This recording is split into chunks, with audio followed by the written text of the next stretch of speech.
Hi guys, I am Asif Ali and you're watching CGHOW video, and today I have created this lightning effect with this smoke ring, and I can also move the location of this lightning like this. So let's start this tutorial. So this is I have already created, and this is a combination of two my previous tutorials. So if you'll go to CGHOW channel and search my videos like shield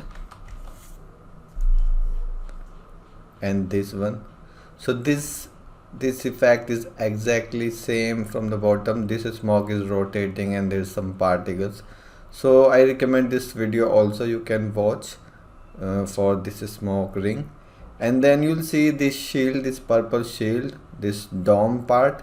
So I just scaled it down, and this is my this energy ball effect. And then from lightning, for lightning I took my recent video, this, and in this you can see lightning hitting the ground and also connected with the legs. So the connection of the legs now connected with this sphere and is hitting the ground already. So you should also watch this tutorial. This is from scratch. I have described everything about this lightning, how to create and link things, and then that shield effect, and then I'll show you this effect here. And with all these three videos you can successfully create this effect. So this is the whole effect.